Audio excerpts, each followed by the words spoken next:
لله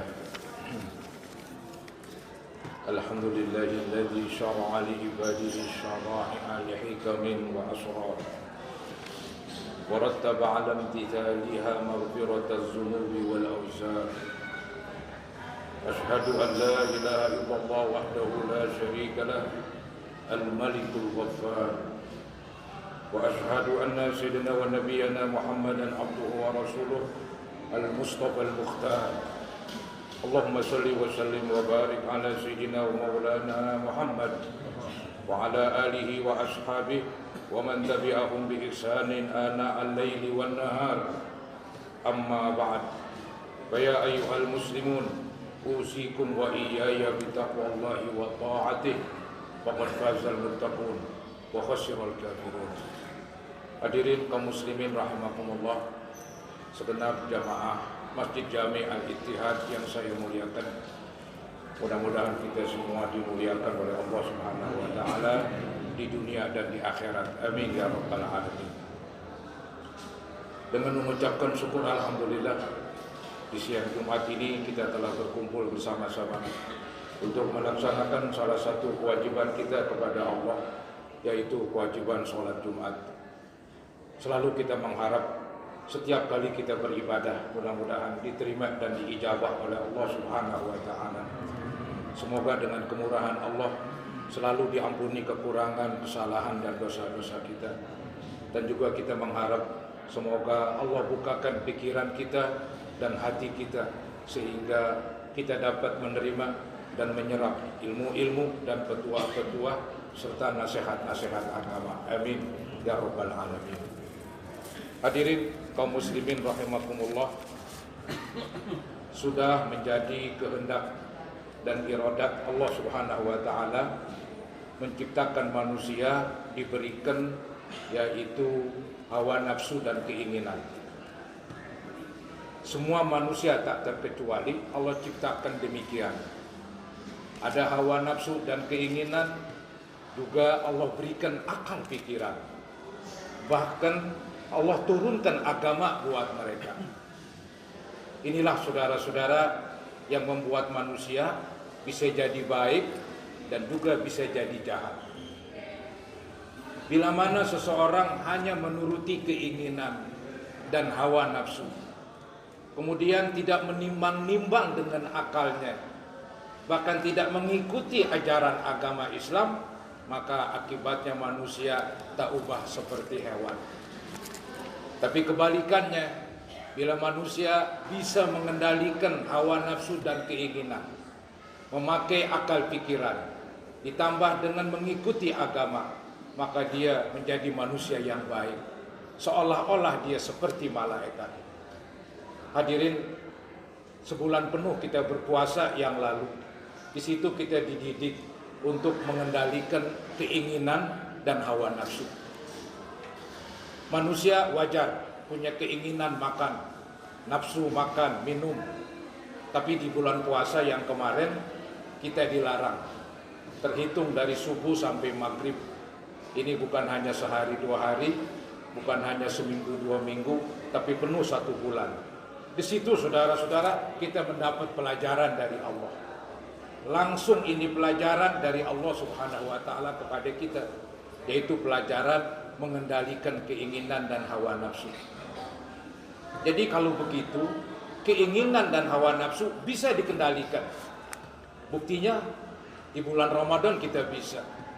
Bahkan saudara-saudara yang aneh, orang biasa merokok di siang hari, tapi kalau bulan puasa dia berpuasa, dia bisa tidak merokok. Aneh itu saudara-saudara. Artinya dengan mengikuti agama, menuruti perintah agama, untuk berpuasa dia bisa meninggalkan keinginan dan bisa meninggalkan hawa nafsu. Jadi terbukti bahwa keinginan dan hawa nafsu bisa dikendalikan. Semestinya setelah bulan Ramadan ini, di bulan-bulan berikutnya kita pandai, kita bisa mengendalikan keinginan dan hawa nafsu kita. Bukankah tadi saya katakan Allah memberikan akal? Saudara, kalimat akal ini dari bahasa Arab, yaitu dari akola yang artinya mengikat. Jadi nafsu ini supaya tidak liar, keinginan supaya tidak brutal, maka diikat dengan akal pikiran. Ya sudah tentu, kalau akalnya baik, kalau akalnya sehat. Kalau akalnya buruk, akibatnya akal pun mengikuti hawa nafsu. Kemudian Allah pun menurunkan agama, supaya agama ini mengontrol, mengatur hawa nafsu dan keinginan. Kadang-kadang karena agamanya lemah, yang kuat kembali lagi hawa nafsu dan keinginan. Jadi inilah saudara-saudara manusia. Kita sebagai seorang Islam, sebagai seorang Muslim, maka sudah semestinya memakai akal kita. Allah ciptakan kita diberikan dengan akal untuk mengikat hawa nafsu dan keinginan supaya tidak liar dan brutal. Juga Allah turunkan agama melalui Nabi Muhammad SAW. Kalau kita ikuti agama, insya Allah kita bisa mengendalikan hawa nafsu dan keinginan. Akhirnya kita menjadi orang yang selamat dunia dan akhirat. Saudara, supaya agama ini bisa mengendalikan nafsu dan keinginan kita, kita mesti belajar. Kita mesti mengerti agama. Seandainya kalau kita nggak mengerti agama, nampaknya sulit. Agama itu mengatur dan mengendalikan nafsu dan keinginan. Maka dari itulah agama Islam mendorong pemeluk-pemeluknya untuk menuntut ilmu, khususnya ilmu agama. Karena dialah yang bisa mengontrol hawa nafsu dan keinginan. Seperti bulan puasa kemarin, kita bisa mengontrol makan kita, mengontrol minum kita. Karena emang perintah agama. Dan akal pun membenarkan hal itu. Itu bisa saudara-saudara. Tapi kalau kita nggak mengerti, akibatnya justru yang berperan, justru yang menjadi panglima hawa nafsu dan keinginan. Ini nafsu dan keinginan memang tidak terbatas.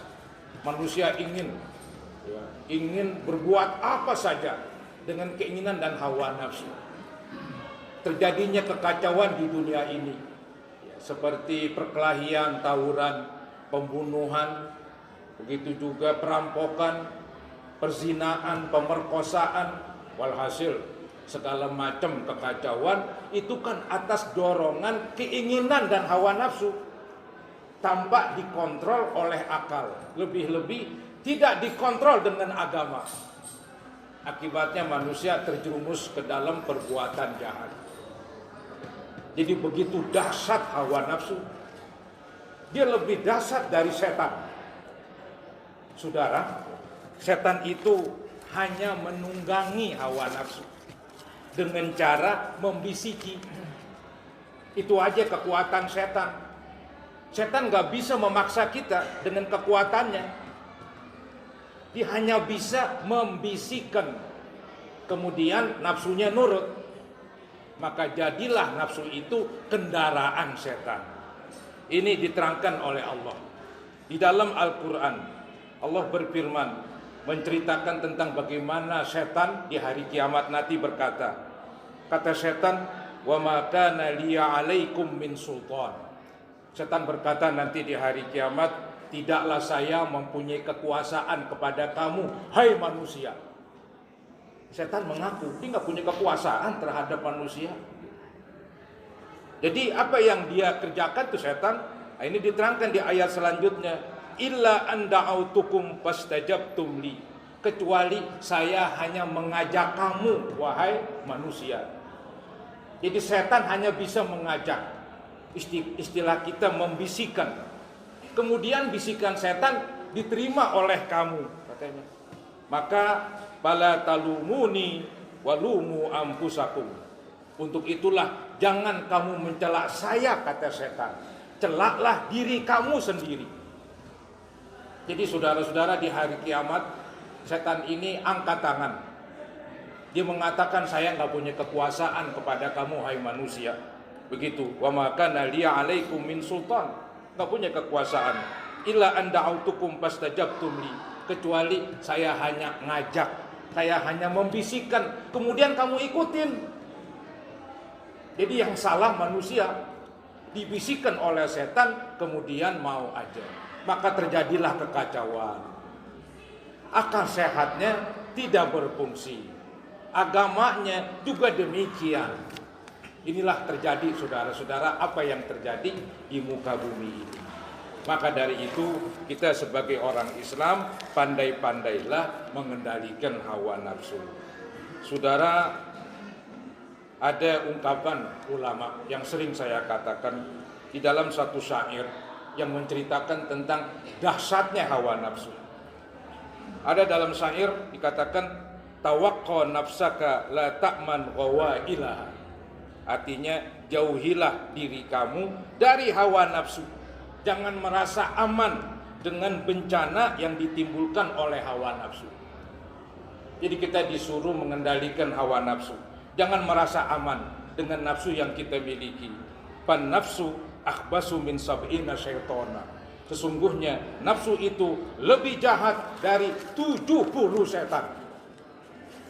Jadi kalau begitu lebih jahat nafsu saudara-saudara dibandingkan setan. Setan itu kecil pengaruhnya, hanya membisikkan. Kemudian kita nurutin. Itu yang salah. Jadi semestinya lah agama kita jadiin panglima.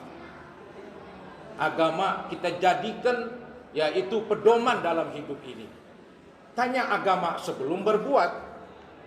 Jangan sampai tanpa agama kita berbuat. Jangan-jangan itu hanya dorongan hawa nafsu dan juga dorongan serta bisikan setan. Saudara, ada firman Allah yang berbunyi inna nafsa la'ammaratun bisu. Sesungguhnya hawa nafsu itu memerintahkan yang buruk-buruk. Kecenderungan hawa nafsu ngajakin orang berbuat yang buruk. Walaupun ada juga nafsu dan keinginan ya mendorong manusia berbuat baik. Ini dunia menjadi ramai. Kemajuan teknologi, transportasi, komunikasi, itu karena manusia punya keinginan, punya hawa nafsu. Jumlah manusia makin banyak, karena manusia Allah berikan hawa nafsu birahi. Kalau nggak ada hawa nafsu, nggak ada manusia. Gedung-gedung pencakar langit, macam lagi kemajuan. Itu karena hawa nafsu. Jadi hawa nafsu itu ada positifnya, ada negatifnya. Hanya lebih banyak negatifnya. Untuk itulah dikontrol. Dikontrol oleh akal yang sehat dan dikontrol oleh agama. Maka saudara-saudara pelajari agama Islam. Pahami agama Islam. Dalami agama Islam. Agar kita bisa mengendalikan hawa nafsu. Yang nanti insya Allah akhirnya kita hidup bahagia di dunia dan di akhirat.